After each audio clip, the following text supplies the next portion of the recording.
What's going on, guys? Welcome back to another video. Hope you're doing well. When I moved to Houston to go all in on working for myself and building that vision that I've had for my life for so long and making that a reality, part of that was I had to get in fantastic shape. In order to be in the fitness industry and to be pretty much a fitness influencer, which is what I'm working on becoming full time here, you kind of have to be in amazing shape. You can't just be in like good shape for average people. You have to be in fantastic shape. And so that's what I've been working on. I am approaching my ultimate goal physique that I've had in mind for years at this point now, and after a couple more months on this cut that I'm on, I will have gotten it. And I want to share with you how I built this Greek god body so that you can do the same. I'm not going to go into extraordinary detail in this video. I've got plenty of videos on the channel you can go check out on more specific details on things, but I want to give you a general strategy and overview, like an approach to how you go about doing this. And then I also want to throw in some advanced tips so that people who have been working out for a little while can also benefit from the video. To start off with, we want to focus on hypertrophy training, which is basically a complicated way of saying training for maximum muscle growth. This is accomplished primarily by training in the 6 to 12 rep range on your exercises and occasionally going higher or lower. And the goal of this kind of training is not pure strength, although we do want to lift heavy. The goal is to lift as much weight as possible while maintaining good form and control and having a strong mind-muscle connection. And mind-muscle connection is basically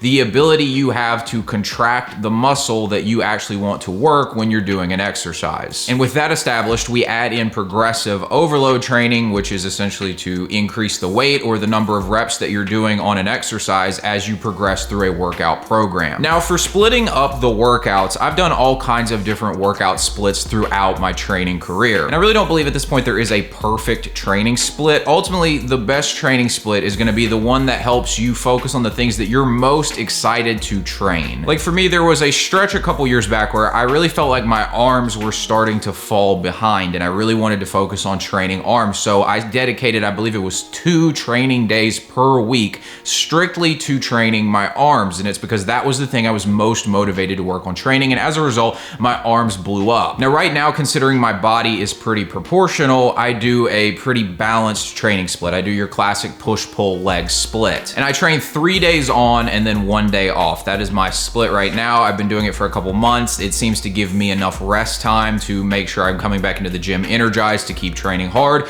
but also gives me enough training days that I'm putting in the volume I need to along with the intensity. And for somebody like me, you might want to train less, but I absolutely love going to the gym. It's like my favorite thing to do during the day. So I don't really want to reduce my training days anymore, but you probably could get away with doing maybe 2 days on, 1 day off. Kind of depends on who you are as a person. You need to feel this out for yourself. Some people respond better to more training and some people respond better to less training. Now, one of the best things I did to build my physique was that I spent the majority of my time working on building muscle rather than burning fat. Fortunately, I was never out of shape, really. I was a skinny guy who felt weak, and that's kind of one of the big motives that got me in the gym, and obviously wanting to be attractive to women when you're 14, 15 years old. That's all you're thinking about. So I'm in the gym for those primary reasons. I was never really out of shape, but the benefit of that is that I could spend most of my time working on building muscle without that insecurity of feeling like I was fat. And this worked out well for me in building the physique that I currently have, because the majority of your energy should be focused on building muscle, not burning fat, especially at the beginning. Now, if you're already fat, I'm not suggesting you focus strictly on building muscle and go into a calorie surplus and go on a bulk. It's kind of depending on where you're at. But if you can get away with going on a bulk first, it is the best way by far to make sure you're packing on plenty of muscle, so that when you lean out and you've got your abs and you're running around on the beach, you're not just some skinny twig. If you start focusing strictly on, I gotta have my 6-pack abs right off the bat, you're not gonna be able to build nearly as much muscle. You're not gonna get that physique that you really want because you're being too impatient. So if you're within the range of like a pretty normal body fat percentage, I would recommend starting with a bulk, but I'm not talking about the kind of bulk where you just stuff your face with whatever you're thinking and go into some 1,000-calorie surplus. What I'm talking about is an intelligent bulk here. So not some massive calorie surplus that's gonna put on a bunch of excess fat. I'm talking about around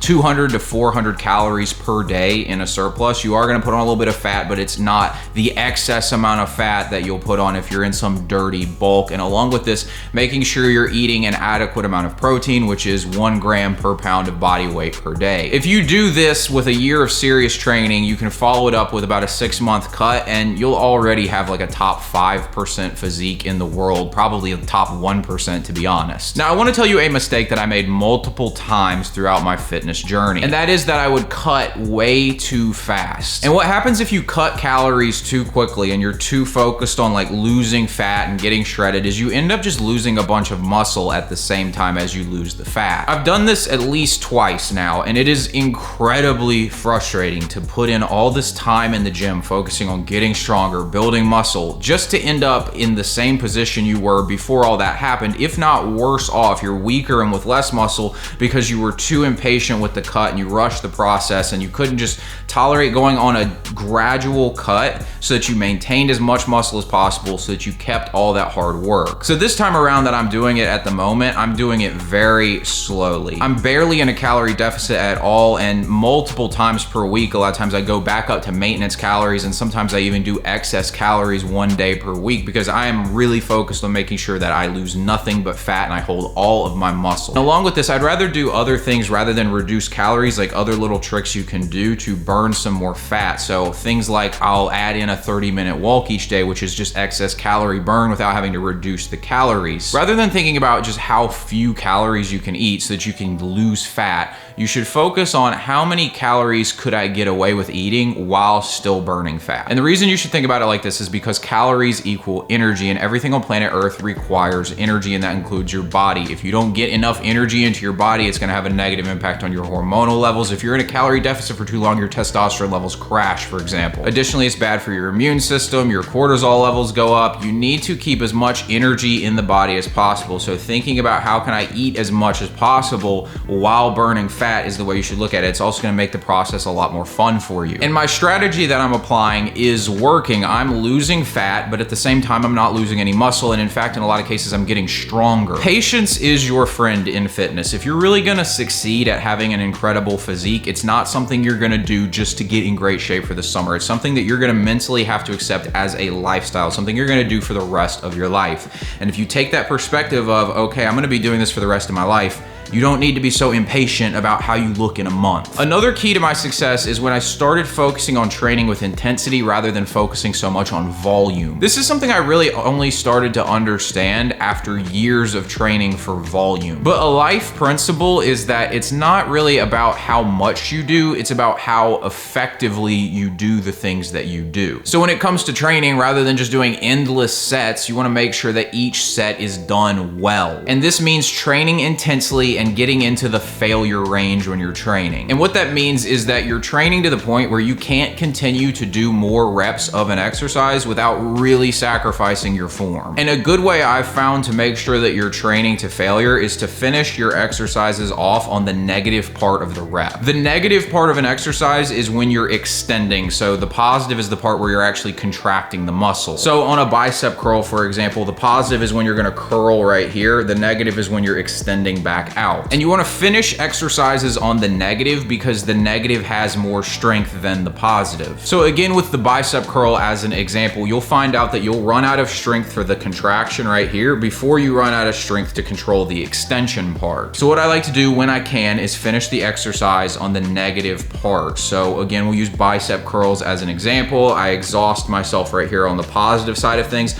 On the last rep, I'm going to go down slowly and maintain control on the negative part of the exercise. And a lot of times I might even do like a static hold where I'm just holding for as long as I can in the negative position. This makes sure that you squeeze every last bit out of the exercise, and this is gonna really supercharge your growth. Now, this doesn't apply to every exercise. You can't do this on things like barbell squats or bench press because on those exercises, you have to finish in the positive part of the exercise. So you don't wanna be an idiot about this, but things like bicep curls or maybe like a cable row, these are great examples of finishing on the negative. Training with this intensity has seriously reduced the amount of time that I have to spend in the gym to get a result. So I used to train for literally 2 hours a day and I'd go 6 days, sometimes even 7 days a week. I was so focused on volume that I wasn't training super intensely. Now that I'm focused on intensity, I train, like I said, right now I'm doing 3 days on, 1 day off. Sometimes I do just 5 days a week. I used to even do 4 days a week for a little while. And the workout time has gone from 2 hours to 45 minutes to at most 75 minutes. And that's with me doing 2 to 4 minute breaks between set, depending on the exercise I'm doing. A couple other things I do to make sure that I'm training intensely are drop sets and rest pause sets. Drop sets are when you do a set and then you reduce the weight and immediately do another set. And rest pause training is when you do a set and then you wait 10 seconds and then you immediately start doing the exercise again and you go to failure. Now, the last thing I really want to cover is sleep. Like everyone, I've gone through periods where I'm like really struggling to get quality sleep, but every single time this happens, my progress really slows down or it completely goes to a stop. It's especially hard to have a successful cut if you're struggling to sleep. Your body does most of the muscle repair during sleep, so that's the part where the muscle growth is actually going to happen. And if you're not sleeping properly, your testosterone levels get wrecked, your body holds more fat, and you have a harder time building muscle. I have really started to focus on having a consistent evening routine because of this. I've gotten to the point where I put sleep on my schedule like it's a to-do thing rather than something I'm gonna squeeze in. So I have an 8.5 hour block in the evening, which is the sleep block. And before this block even starts, I'm turning off electronics if I can, and I'm turning off overhead lights. I'm usually relying on lamps. Sleep is the third pillar of fitness that nobody really talks about. But if you wanna really have a great physique and you wanna be in optimal health, you have to treat sleep the same way that you treat training and nutrition. That's all I'm gonna cover in this video, guys. If you want a more comprehensive breakdown of diet, you can click this video right here. And if you're interested in working with me to get in the best shape of your life this year, you can click the link in the description box below to fill out the questionnaire to see if you're a good fit for my coaching. Thanks for watching, guys, and I'll talk to you later.